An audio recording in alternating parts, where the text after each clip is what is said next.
സുപ്രസിദ്ധനായ ഒരു മാന്ത്രികനായിരുന്നു കടമറ്റത്ത് കത്തനാർ.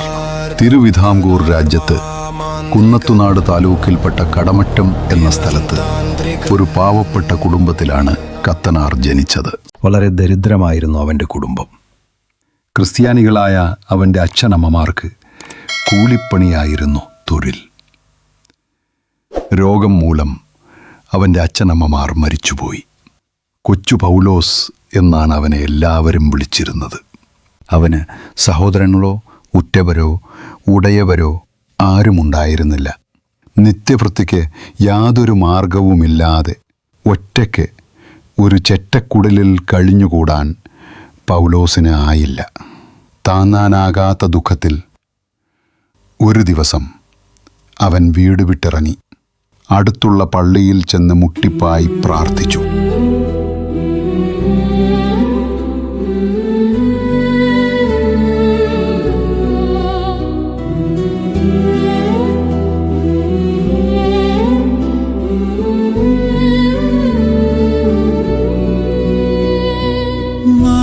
പെയ്യുന്ന രാവിൽ വെളിച്ചം മാഞ്ഞു പോയി.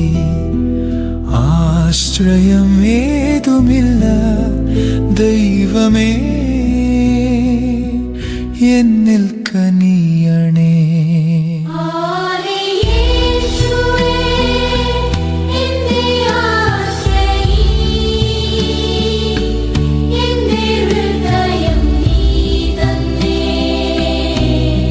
കൈവിടരുതേ കൈവിടരുതേ, ഞാനൊരു പാവം അനാഥൻ.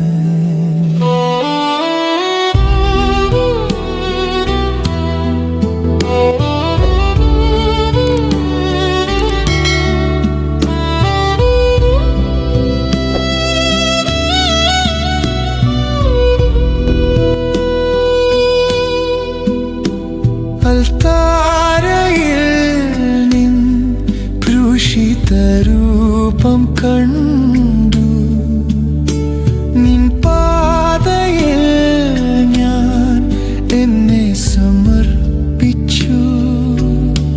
കരുണയുടെ കൈതാങ്ങേ തരില്ലേ എനിക്ക് ഭയം.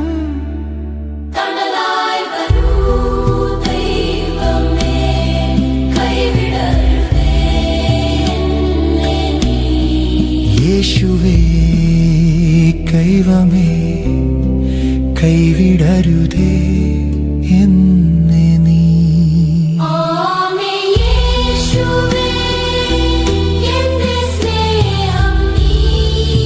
അവനൊരു യുവാവായി. എല്ലാ വിഷയങ്ങളിലും അതിനിപുണനായപ്പോൾ കത്തനാർ പൗലോസിന് ശെമ്മാശപട്ടം കൊടുത്തു. അന്നു മുതൽ പൗലോസ് ശെമ്മാശൻ എന്നറിയപ്പെടാൻ തുടങ്ങി. കത്തനാർക്ക് നിരവധി കന്നുകാലികളുണ്ടായിരുന്നു. ദിവസവും രാവിലെ ഒരു വേലക്കാരൻ അവയെ കാട്ടുപ്രദേശത്തേക്ക് തെളിച്ചു കൊണ്ടുപോകും. സന്ധ്യയാകുന്നതുവരെ അവയെ മേയാൻ വിടും. സന്ധ്യയാകുമ്പോൾ അയാൾ കന്നുകാലികളെയും കൊണ്ടു മടങ്ങി വരും.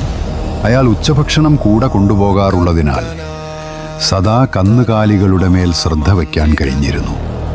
ഒരു ദിവസം സന്ധ്യയ്ക്ക് മൃഗങ്ങളെ വീട്ടിലേക്ക് അടിച്ചു തെളിക്കാൻ തുടങ്ങുമ്പോൾ കാട്ടുചെടികൾക്കിടയിൽ ഒരനക്കം കേട്ടു. ഇടയൻ അങ്ങോട്ട് മുഖം തിരിച്ചപ്പോൾ അയാൾ ഞെട്ടിപ്പോയി. ഒരു കൂറ്റൻ കടുവ കാട്ടുചെടികൾക്കിടയിൽ നിന്ന് കന്നുകാലികളുടെ മേലേക്കൊരു ചാട്ടം. ഒരു പശുവിൻ്റെ മേൽ ചാടി വീണ് അതിൻ്റെ ചലനം നിലയ്ക്കും വരെ കടുവ പിടിവിട്ടില്ല.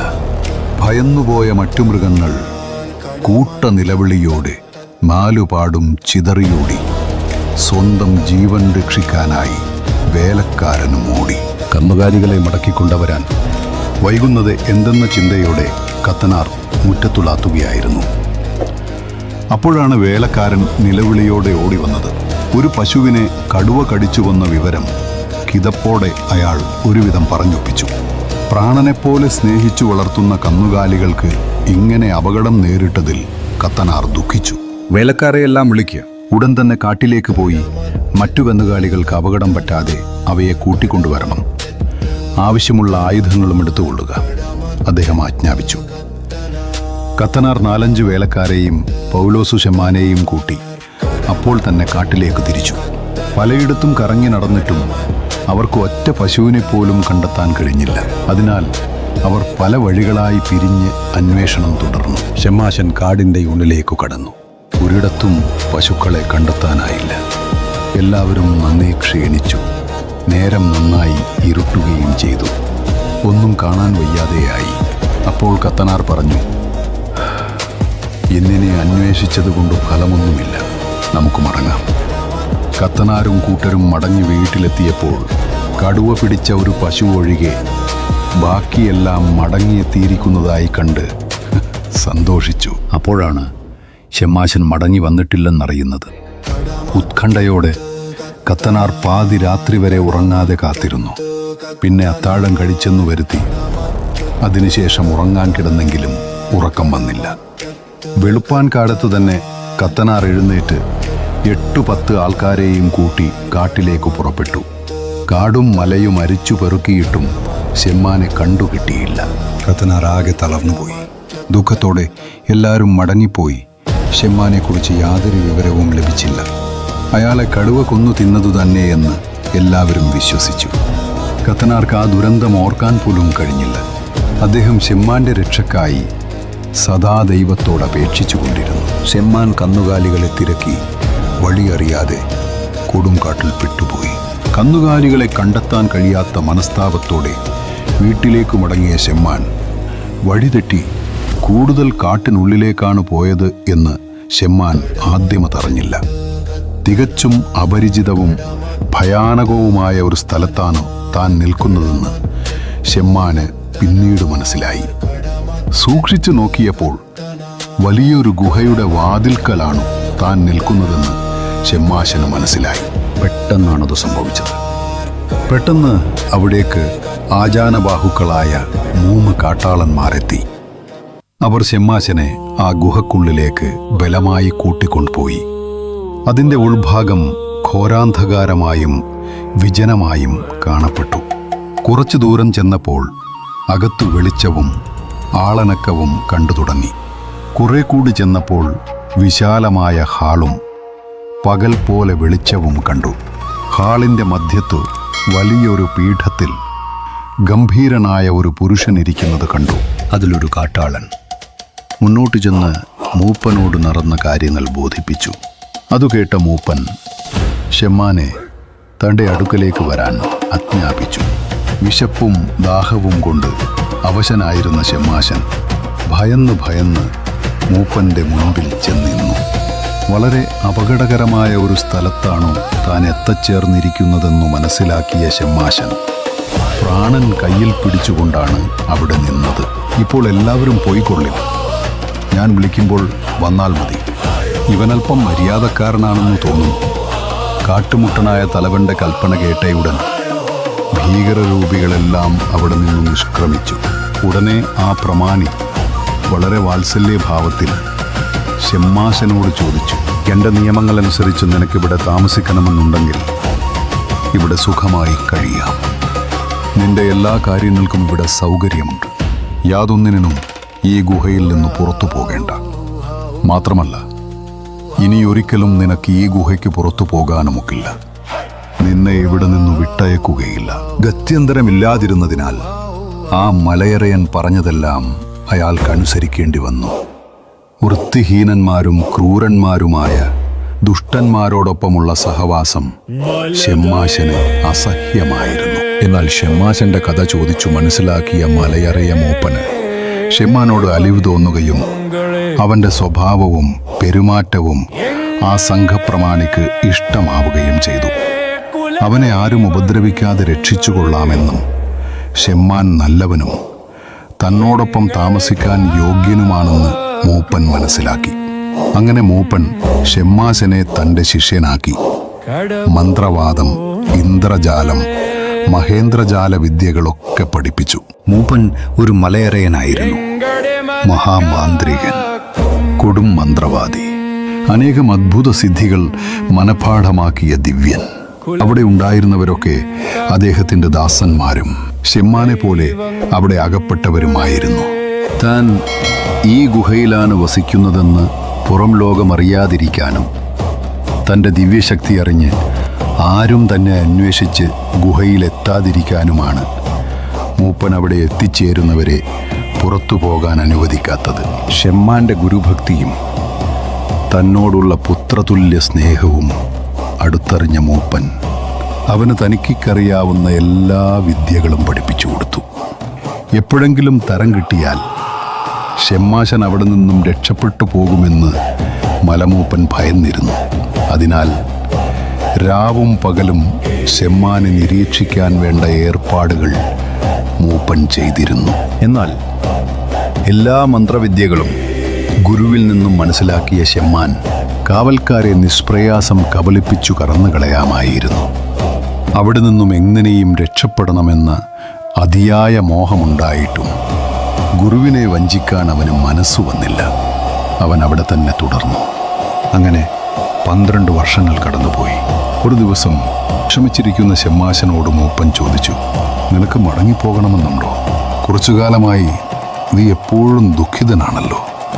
തൻ്റെ വളർത്തച്ഛനായ കത്തനാരെ കാണാൻ പോകാൻ തന്നെ അനുവദിക്കുമോ എന്ന് ഷെമ്മാശൻ മൂപ്പനോട് അപേക്ഷിച്ചു. ആ അപേക്ഷ നിരസിക്കാൻ മൂപ്പന് കഴിഞ്ഞില്ല. കാവൽക്കാരെ കബളിപ്പിച്ച് തന്ത്രത്തിൽ അവിടെ നിന്നും പോകാൻ അവൻ അനുവാദം കൊടുത്തു. പരസ്യമായി പോകാൻ അനുവദിച്ചാൽ മറ്റ് ശിഷ്യന്മാരാൽ താൻ ചോദ്യം ചെയ്യപ്പെടും എന്ന് മൂപ്പന് അറിയാമായിരുന്നു. മൂപ്പൻ പോകുന്നതിന് മുൻപ് ഷെമ്മാശനോട് ഒരു നിബന്ധന കൂടി വച്ചു. ഇനി ഒരിക്കലും ഇവിടേക്ക് മടങ്ങി വരരുതെന്നും ഇവിടെ നടന്നതൊന്നും പുറം ലോകം അറിയരുതെന്നും പറഞ്ഞ് മൂപ്പൻ നിറകണ്ണുകളോടെ ഷെമ്മാനെ അനുഗ്രഹിച്ചു. അന്നേ ദിവസം രാത്രി കാവൽക്കാരെ മന്ത്രവിദ്യ ഉപയോഗിച്ച് ബന്ധികളാക്കി മയക്കിയതിന് ശേഷം ഷെമ്മാൻ ആ ഗുഹയിൽ നിന്നും എന്നേക്കുമായി രക്ഷപ്പെട്ടു. അങ്ങനെ ഗുഹക്കുള്ളിൽ നിന്നും കാവൽക്കാരെ മയക്കി കിടത്തി പുറത്തു കടന്ന ഷെമ്മാൻ ആദ്യം കണ്ട വഴിയിലൂടെ വേഗം നടന്നു. എത്രയും വേഗം കാടിന് പുറത്ത് എത്തണമെന്ന് അയാൾ ആഗ്രഹിച്ചു. താൻ മന്ത്രവിദ്യയാൽ മയക്കി കിടത്തിയ കാവൽക്കാർ 3:45 നാഴിക കഴിയുമ്പോൾ ഉണരുമെന്നും അവർ തന്നെ പിന്തുടർന്ന് എത്തുമെന്നും ഷെമ്മാശൻ അറിയാമായിരുന്നു. സാഹസികമായ ആ യാത്ര അവസാനിച്ചത് ഒരു ഗ്രാമത്തിലാണ്. മനുഷ്യവാസമുള്ള സ്ഥലത്ത് എത്തിച്ചേർന്നല്ലോ എന്നോർത്ത് അദ്ദേഹം സമാധാനിച്ചു. അപ്പോഴേക്കും നേരം പുലർന്നു തുടങ്ങിയിരുന്നു.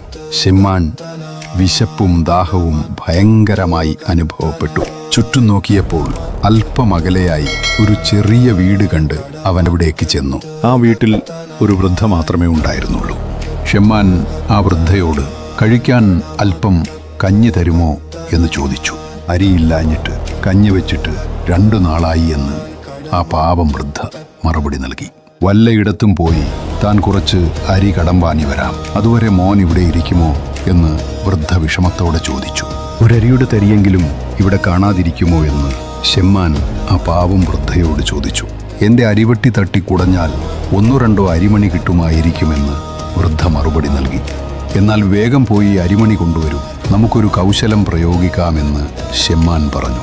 ഷെമ്മാന്റെ സംസാരം കേട്ടിട്ട് എന്താണ് ഇവൻ പറയുന്നത് എന്ന് ഒരു നിമിഷം ചിന്തിച്ചിട്ട് വൃദ്ധ അകത്തു ചെന്ന് ഒരു വട്ടി കൊണ്ടുവന്ന് ഷെമ്മാന്റെ നേരെ നീട്ടി. അവനുടനെ അത് വാങ്ങി തട്ടിക്കുടഞ്ഞു. അപ്പോൾ അവനൊരു തരി പൊടിയരി കിട്ടി. ഇത് കണ്ട് സന്തോഷത്തോടെ ഷെമ്മാൻ വൃദ്ധയോട് അടുപ്പത്ത് കഞ്ഞിക്കുള്ള വെള്ളം തിളപ്പിക്കാൻ പറഞ്ഞു. വൃദ്ധ ഒരു നിമിഷം പകച്ചു നിന്നു. പിന്നെ മറ്റൊന്നും ആലോചിക്കാതെ അടുപ്പത്ത് വെള്ളം വച്ച് തിളപ്പിച്ചു. വെള്ളം തിളച്ചപ്പോൾ ഷെമ്മാൻ ആ കലത്തിലേക്ക് പൊടിയരിയിട്ടു.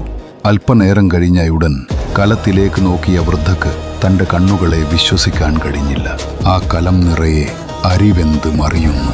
കഞ്ഞി തയ്യാറായി കഴിഞ്ഞപ്പോൾ അവർ രണ്ടുപേരും വയറു നിറച്ച് കഞ്ഞി കുടിച്ചു. പാത്രത്തിൽ ബാക്കി കഞ്ഞി ശേഷിക്കുകയും ചെയ്തു. എന്ത് അത്ഭുതമാണ് ഷെമ്മാൻ ചെയ്തതെന്നും ഷെമ്മാൻ ശരിക്കും ആരാണ് എന്ന് വൃദ്ധ ചോദിച്ചെങ്കിലും അവൻ ഒഴിഞ്ഞു മാറി. കടമറ്റത്ത് പള്ളിയിലേക്കുള്ള ദൂരം ചോദിച്ചു മനസ്സിലാക്കി. പിന്നെ അല്പനേരം അവിടെ കിടന്നുറങ്ങി എണീറ്റ് വൃദ്ധയോട് യാത്ര പറഞ്ഞ് കടമറ്റം ലക്ഷ്യമാക്കി നടന്നു. യാത്രക്കിടയിൽ വഴിയിൽ കണ്ടവരോടൊക്കെ പള്ളിയിലേക്കുള്ള വഴി ചോദിച്ച് മനസ്സിലാക്കി സന്ധ്യയ്ക്ക് മുൻപായി തൻ്റെ പഴയ വസതിയിലെത്തി. കത്തനാർ മുറിയിൽ തന്നെ ഉണ്ടായിരുന്നു. ഷെമ്മാശൻ അദ്ദേഹത്തിൻ്റെ കാൽ തൊട്ട് വന്ദിച്ചു. ആരാണ് വന്നതെന്ന് കത്തനാർക്ക് മനസ്സിലായില്ല. അപ്പോൾ താൻ 12 വർഷങ്ങൾക്ക് മുൻപ് കാണാതായ വളർത്തുമകൻ പൗലോസാണ് താനെന്ന് കത്തനാരോട് പറഞ്ഞു. മരിച്ചുപോയി എന്ന് കരുതിയ മകൻ തിരിച്ചെത്തിയ സന്തോഷത്താൽ കത്തനാർ ഷെമ്മാനെ കെട്ടിപ്പിടിച്ച് കരഞ്ഞു. ഷെമ്മാനും നിയന്ത്രണം വിട്ട് കരഞ്ഞു. നടന്നതെല്ലാം പൗലോസ് കത്തനാരോട് പറഞ്ഞു. ദൈവാനുഗ്രഹം ഒന്ന് മാത്രം കൊണ്ടാണ് പൗലോസ് തിരിച്ചെത്തിയത് എന്ന് പറഞ്ഞ് കത്തനാരും ഷെമ്മാനും ഓരോന്ന് പറഞ്ഞിരുന്നു. സമയം പോയതറിഞ്ഞില്ല. പുറത്ത് വലിയ ബഹളം കേട്ട് അതെന്താണ് എന്നറിയാൻ ഇരുവരും അവിടേക്ക് ചെന്നു. പള്ളിയിലെ കപ്പിയാർ അപ്പോൾ ഓടിക്കിതച്ച് അവിടേക്ക് വന്നു. പള്ളിക്കുള്ളിൽ കുറച്ച് ഭീകരന്മാരെത്തിയെന്നും അവർ തനി കാട്ടുവാസികളാണെന്നും പള്ളിക്കുള്ളിൽ അവർ അക്രമം കാണിക്കുന്നുവെന്നും കത്തനാരോട് പറഞ്ഞു. ഇത് കേട്ട ഷെമ്മാന് കാര്യം പിടികിട്ടി. തന്നെ തേടി വന്ന ഗുഹാവാസികളാണ് അവരെന്നും അവരെ താൻ നേരിട്ട് കൊള്ളാമെന്നും ഷെമ്മാൻ പറഞ്ഞു. എന്നാൽ കത്തനാർ അവനെ തടയാൻ ശ്രമിച്ചു. എന്നാൽ പൗലോസ് മുന്നോട്ട് നടന്നു. കത്തനാരും കപ്പിയാരും ഷെമ്മാശനെ അനുഗമിച്ചു. പള്ളിയിൽ പ്രാർത്ഥനയ്ക്കെത്തിയവരെല്ലാം കാട്ടുവാസികളെ കണ്ട് ഭയന്ന് വിറച്ചു നിൽക്കുന്നതാണ് അവർ മൂവരും കണ്ടത്. ഉടൻ തന്നെ ഒരു കൂസലമില്ലാതെ പൗലോസ് ആ ഭീകരന്മാരുടെ അടുത്തേക്ക് ചെന്ന് അവിടെ നിന്നും പോകാൻ ആവശ്യപ്പെട്ടു. എന്നാൽ ഷെമ്മാനെയും കൊണ്ടല്ലാതെ അവിടെ നിന്നും പോകില്ല എന്നവർ വാശി പിടിച്ചു. പൗലോസ് ഷെമ്മാശൻ എന്തൊക്കെയോ പതുക്കെ പറഞ്ഞു. അപ്പോൾ ആ ഭീകരർ ബോധം നഷ്ടപ്പെട്ട് നിലത്തു വീണു. ഇതൊക്കെ കണ്ട് എല്ലാവരും ഷെമ്മാശനെ അത്ഭുതത്തോടെ നോക്കി നിന്നു. ഇവരെ നീ എന്താണ് ചെയ്തത്? ഇവർ മരണപ്പെട്ടോ? കത്തനാർ പൗലോസിനോട് ചോദിച്ചു. ഇല്ല, ഇവർ മരിച്ചിട്ടില്ല. വേണമെങ്കിൽ അങ്ങനെ ചെയ്യാം എന്ന് മറുപടി നൽകി. ശേഷം എന്തൊക്കെയോ മന്ത്രം ജപിച്ചപ്പോൾ ബോധം പോയി മയങ്ങിക്കിടന്നവർ എഴുന്നേറ്റു. അവർ ഭയത്തോടെ ഷെമ്മാനെ നോക്കി നിന്നു. ഉടനെ അവിടെ നിന്നും പോയില്ലെങ്കിൽ നിങ്ങൾക്ക് വലിയ ആപത്ത് സംഭവിക്കും എന്ന് ഷെമ്മാൻ കാട്ടാളന്മാർക്ക് മുന്നറിയിപ്പ് നൽകി. ഭയന്നു വിറച്ച ഗുഹാവാസികൾ അവിടെ നിന്നും ഓടി രക്ഷപ്പെട്ടു. അവിടെ കൂടിയിരുന്നവർക്ക് അത്ഭുതവും ആശ്ചര്യവും നടക്കുവാനായില്ല.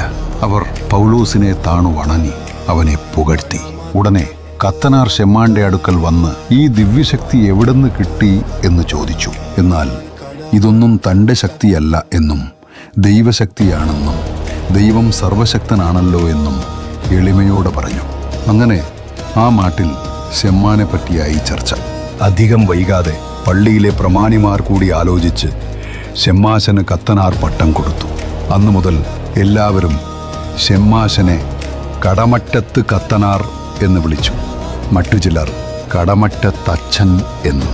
കടമറ്റത്ത് ദേശത്ത് ചില ഭവനങ്ങളിലും മറ്റുമുണ്ടായിരുന്ന ബാധ ഉപദ്രവങ്ങൾ ചാത്തനേരൊക്കെ കടമറ്റത്ത് കത്തനാർ തീർത്തു കൊടുത്തു. അങ്ങനെ ആ നാട്ടിൽ കത്തനാർ പേരുകേട്ട ദിവ്യനായി മാറി.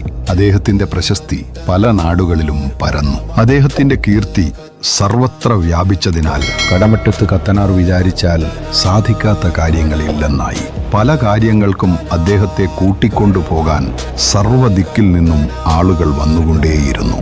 തിരുവനന്തപുരത്തിനും പത്മനാഭപുരം ഇന്ന് തമിഴ്നാടിന്റെ ഭാഗമാണ്.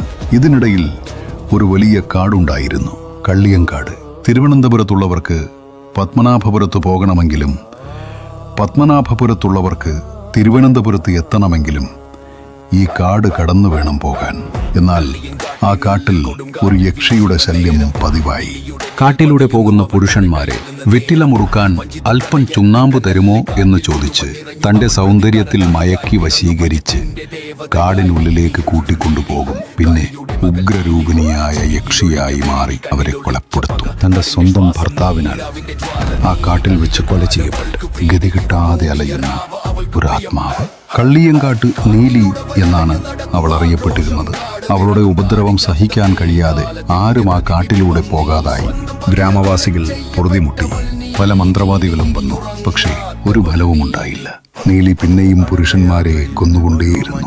അപ്പോഴാണ് ആരൊക്കെയോ പറഞ്ഞ് മഹാമാന്ത്രികനായ കടമറ്റത്ത് കത്തനാരെപ്പറ്റി അവിടത്തെ പ്രമാണിമാർ അറിയുന്നത്. അങ്ങനെ ചിലരൊക്കെ കൂടി കടമറ്റത്തെത്തി അച്ഛനെ കണ്ട് അവരുടെ സങ്കടം ബോധിപ്പിച്ചു. അവരുടെ സങ്കടം കേട്ട കത്തനാർ അവരോടൊപ്പം യാത്ര തിരിച്ചു.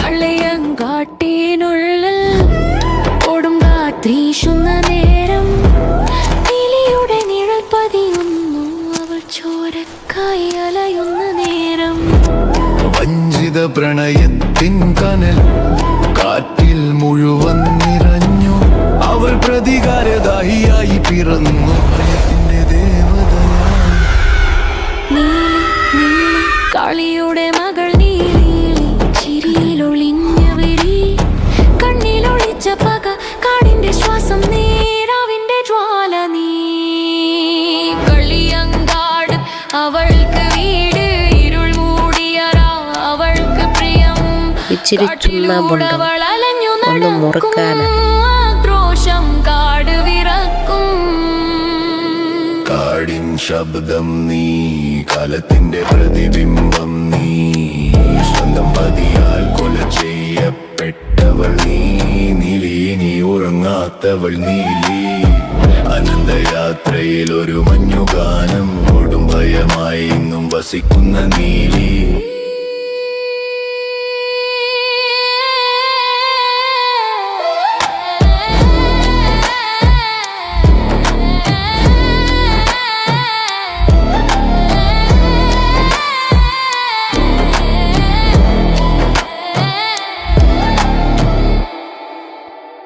അവളിപ്പോൾ പൂർണ്ണമായും കത്തനാരുടെ നിയന്ത്രണത്തിലായിക്കഴിഞ്ഞിരുന്നു.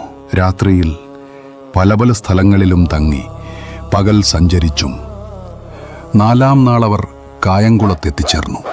കായംകുളത്ത് കത്തനാരുടെ ഒരു അമ്മാവന്റെ വീടുണ്ടായിരുന്നു. അന്ന് അവിടെ തങ്ങാം എന്ന് കത്തനാർ തീരുമാനിച്ചു. കത്തനാർ യക്ഷിയെയും കൂട്ടി ആ ഭവനത്തിലെത്തി. അമ്മാവൻ മരണപ്പെട്ടിരുന്നു. അതിനാൽ തന്നെ അമ്മായി മാത്രമാണ് അവിടെ താമസം. കത്തനാരെ കണ്ടയുടനെ അമ്മായിക്ക് സന്തോഷമായി. അവർ കൊച്ചു വർത്തമാനങ്ങളൊക്കെ പറയുന്നതിനിടയിൽ നീലി ആരാണെന്ന് തിരക്കി. അവൾ തന്റെ ദാസിയാണെന്ന് കത്തനാർ മറുപടി നൽകി. അല്പം കൊച്ചു വർത്തമാനമൊക്കെ പറഞ്ഞതിന് ശേഷം കത്തനാർ ഒരു അല്പം മയങ്ങി. കത്തനാർ ഉറങ്ങിയപ്പോൾ നീലിയും അമ്മായിയും സംസാരിച്ചിരുന്നു. നീലിയുടെ മനോഹരമായ കാർക്കുന്തൽ കണ്ട് അമ്മായി അത് കോതി ഒതുക്കി തരാമെന്ന് പറഞ്ഞ് മുടി കോതി ഒതുക്കുന്നതിനിടയിൽ അയ്യോ ഇതെന്താ മോളെ തലയിലൊരു ആണി എന്ന് പറഞ്ഞ് നീലിയെ കത്തനാർ മന്ത്രം കൊണ്ട് ബന്ധിച്ചിരുന്ന ആണി പതിയെ വലിച്ചൂരി. തൽക്ഷണം നീലി ഉഗ്രരൂപിണിയായ യക്ഷിയായി മാറി അദൃശ്യയാവുകയും ചെയ്തു.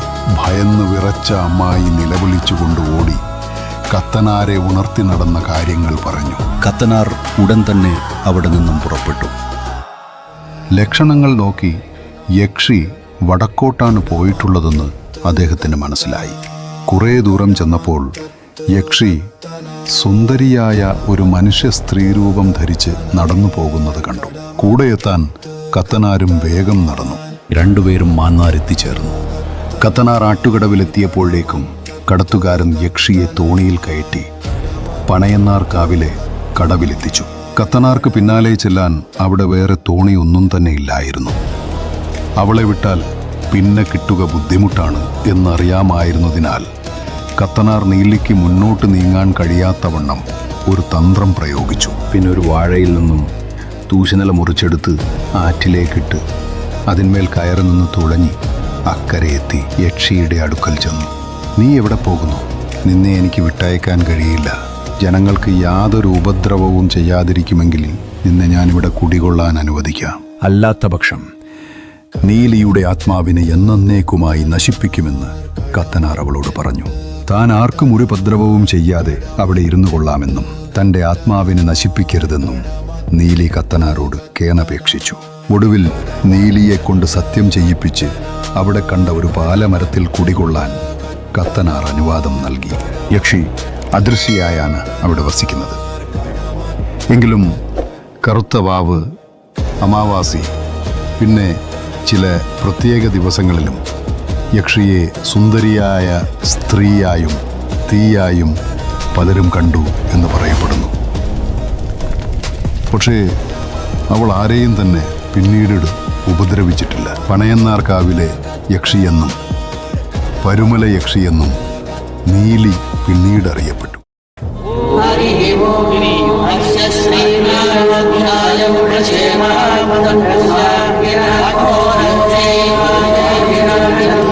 കുഞ്ചമൺ മഠത്തിലെ മൂത്ത പോറ്റിയും കടമറ്റത്ത് കത്തനാരും വലിയ സ്നേഹത്തിലായിരുന്നു. പോറ്റി വലിയൊരു മന്ത്രവാദിയും ചാത്തന്മാരെ സേവിച്ചു വശം വതരാക്കിയിട്ടുള്ളയാളുമായിരുന്നു. പോറ്റി പലപ്പോഴും കത്തനാരെ മഠത്തിലേക്ക് ക്ഷണിക്കുക പതിവായിരുന്നു. അതിനാൽ കടമറ്റത്ത് കത്തനാർ ഒരു ദിവസം കുഞ്ചമൺ മഠത്തിലേക്ക് പോകാനൊരുങ്ങി. രണ്ടുപേർക്കും ഉള്ളാലൽപ്പം അഹങ്കാരമുണ്ടായിരുന്നു. താൻ ചാത്തന്മാരെ വശീകരിച്ചു ഭൃത്യന്മാരാക്കിയിട്ടുണ്ടെന്നും കത്തനാർക്കതിന് സാധിച്ചില്ലല്ലോ എന്ന് പോറ്റിയും ഇന്ദ്രജാലം, മഹേന്ദ്രജാലം എന്നീ വിദ്യകളിൽ തന്നോളം നൈപുണ്യം പോറ്റിക്കില്ലല്ലോ എന്നു കത്തനാരും സ്വയം അഹങ്കരിച്ചിരുന്നു. കുഞ്ചമൺ പോറ്റി വള്ളത്തിൽ കയറി. എവിടെ പോയാലും അദൃശ്യരായ ചാത്തന്മാരാണോ തുഴയാറുള്ളത്.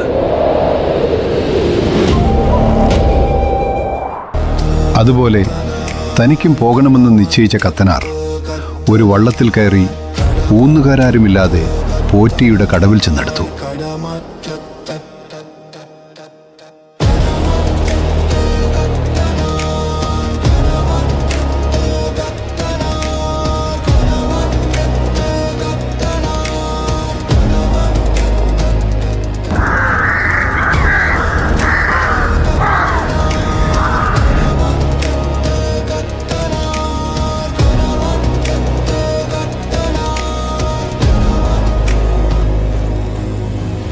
കത്തനാരെ ഒന്ന് കളിയാക്കാനായി കുഞ്ചമൺ പോറ്റി തൻ്റെ കസേര ഒഴികെ മറ്റ് കസേരകൾ ജോലിക്കാരെ കൊണ്ട് അവിടെ നിന്ന് മാറ്റിച്ചു.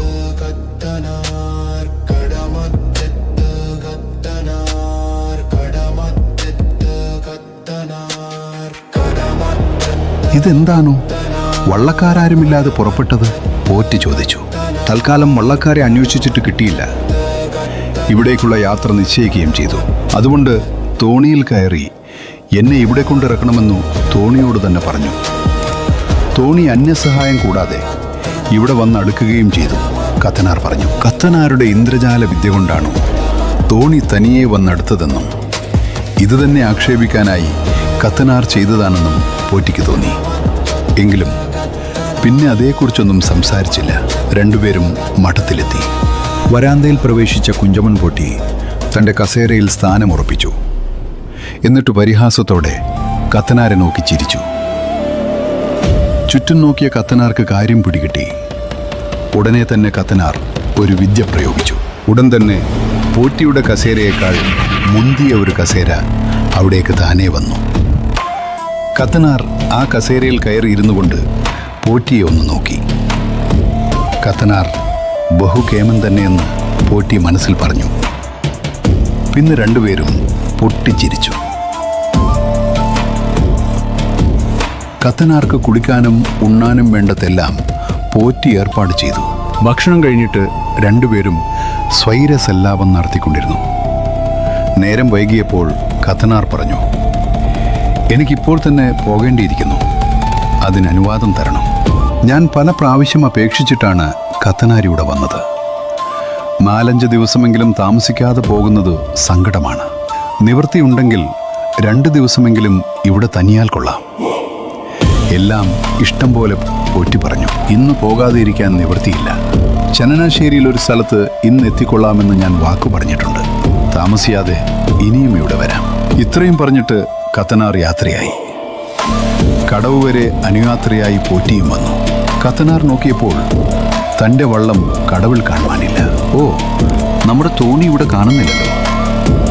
കത്തനാർ നാലുപാടും നോക്കി. എന്നിട്ട് മേലോട്ട് നോക്കിയപ്പോൾ കടവിനടുത്ത് നിൽക്കുന്ന വലിയൊരു മാവിൻ്റെ മണ്ടയിൽ തൻ്റെ വള്ളമടിക്കുന്നത് കണ്ടു. പോറ്റി തന്നെ അപമാനിക്കാനായി ചാത്തന്മാരെ കൊണ്ട് ചെയ്യിച്ചതാണിതെന്നു കത്തനാർക്ക് മനസ്സിലായി. എൻ്റെ തോണി ഇതാ ഈ മാവിൻ്റെ മുകളിലിരിക്കുന്നു. ഇവിടുത്തെ കടവിലാണോ ഞാൻ തോണിയിട്ടിരിക്കുന്നത്. അതിനാൽ അത് താഴെ ഇറക്കിച്ചു തരാനുള്ള ചുമതല ഇവിടേക്കാണ്. കത്തനാർ പോറ്റിയോട് ആവശ്യപ്പെട്ടു. മാവിൻ്റെ മുകളിലിരിക്കുന്ന വള്ളം ഞാൻ വിചാരിച്ചാൽ താഴെ ഇറക്കാൻ സാധിക്കുകയില്ല. അതു കത്തനാർ തന്നെ എങ്ങനെയെങ്കിലും ഇറക്കിച്ചുകൊണ്ട് പോയിക്കൊള്ളണം. പോറ്റി കൈയൊഴിഞ്ഞു. ഉപായമൊന്നും പറയണ്ട, സംഗതിയൊക്കെ എനിക്കറിയാം. തോണി ആരാണെടുത്ത് മരത്തിൻ്റെ മേലെ വെച്ചത്?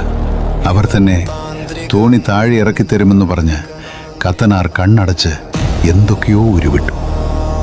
അടുത്ത നിമിഷം തോണി പതിയെ താഴേക്ക് വന്ന് ആറിൻ്റെ കടവത്ത് നിന്നു. ഈ കാഴ്ച കണ്ട് കുഞ്ചമൺ പോറ്റി ഇളിഭ്യനായി. തൻ്റെ ഉപാസനമൂർത്തികളെ വരെ തൻ്റെ വരുതിയിലാക്കാൻ കത്തനാർക്ക് സാധിച്ചു. അദ്ദേഹം തന്നെക്കാൾ മഹാമാന്ത്രികൻ തന്നെ. പോറ്റിക്ക് തൻ്റെ തെറ്റ് മനസ്സിലായി. അപ്പോൾ തന്നെ പോറ്റിയും കത്തനാരും തമ്മിൽ മേലിൽ മത്സരിക്കുകയില്ലെന്നു കൈപിടിച്ചു സത്യം ചെയ്തു. സസന്തോഷം അവർ പിരിഞ്ഞു.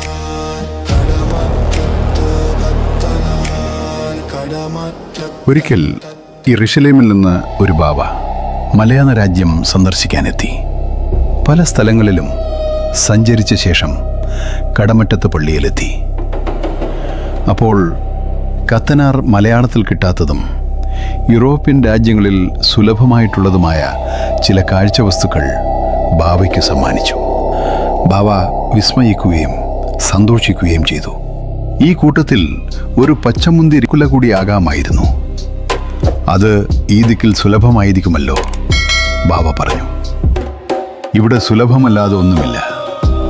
ഒരു മുന്തിരിപ്പഴം മുറ്റത്ത് കുഴിച്ചിട്ട് നിമിഷ നേരം കൊണ്ട് എത്ര പച്ച മുന്തിരിങ്ങാക്കുല വേണമെങ്കിലും ഉണ്ടാകും. എന്നാലതൊന്ന് കണ്ടാക്കൊള്ളാം, ബാവ പറഞ്ഞു. കത്തനാർ ഉടനെ ഒരു മുന്തിരിപ്പഴം മുറ്റത്ത് കുഴിച്ചിട്ടു. നിമിഷ നേരം കൊണ്ട് അത് മുളച്ചു പടർന്നു കയറി ധാരാളം മുന്തിരിങ്ങാക്കുലകളുണ്ടായി. ഒരു പച്ച മുന്തിരിങ്ങാക്കുല ബാവ പറിച്ചെടുത്തു, പരീക്ഷിച്ചു. സ്വാദിലും കാഴ്ചയിലും അതിന് യാതൊരു വ്യത്യാസവും ഉണ്ടായിരുന്നില്ല. ബാവ അത്ഭുതപ്പെട്ടുപോയി.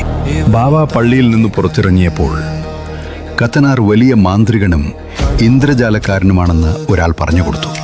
അതുകൊണ്ടാണ് കത്തനാർ ഈ അത്ഭുതങ്ങൾ കാണിച്ചതെന്നും കത്തനാരുടെ വാസസ്ഥലത്ത് അനേകം മന്ത്രവാദം ഗ്രന്ഥങ്ങൾ ഇരിപ്പുണ്ടെന്നും അയാൾ ബാവയെ ധരിപ്പിച്ചു. ബാവ ഉടനെ കത്തനാരുടെ വാസസ്ഥലത്തു ചെന്ന് അവിടെയുണ്ടായിരുന്ന ഗ്രന്ഥങ്ങളെല്ലാം എടുത്തു തീയിലിട്ട് ചുടാൻ കൽപ്പിച്ചു. കൂടെയുള്ളവർ അങ്ങനെ ചെയ്തു. ഉടനെ ഗ്രന്ഥങ്ങളെല്ലാം പക്ഷികളെ പോലെ പറന്ന് ആകാശത്തിലേക്ക് ഉയർന്നു നിന്നു. ബാവയും കൂട്ടരും എത്ര ശ്രമിച്ചിട്ടും അവയിൽ ഒന്നുപോലും തീയിലിടാൻ കഴിഞ്ഞില്ല. ഒടുവിൽ ബാവ കത്തനാരെ അടുത്ത് പിടിച്ചിട്ട് പറഞ്ഞു, എൻ്റെ മക്കളെ, ഈ വക വിദ്യകളൊന്നും ക്രിസ്ത്യാനികൾക്ക് ചേർന്നതല്ല. അതിനാൽ ഇനി മേലാൽ നീ മന്ത്രവാദമൊന്നും ചെയ്യരുത്.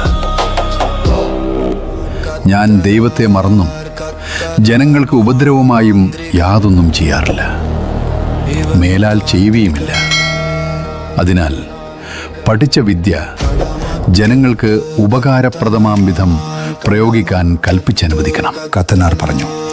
അല്പനേരത്തെ വാദപ്രതിവാദങ്ങൾക്ക് ശേഷം കത്തനാരുടെ ഇഷ്ടം പോലെ പ്രവർത്തിച്ചുകൊള്ളുവാൻ ബാവ അനുമതി നൽകി. കടമറ്റത്ത് കത്തനാരുടെ വീരകഥകൾ ഇനിയും ധാരാളമുണ്ട്.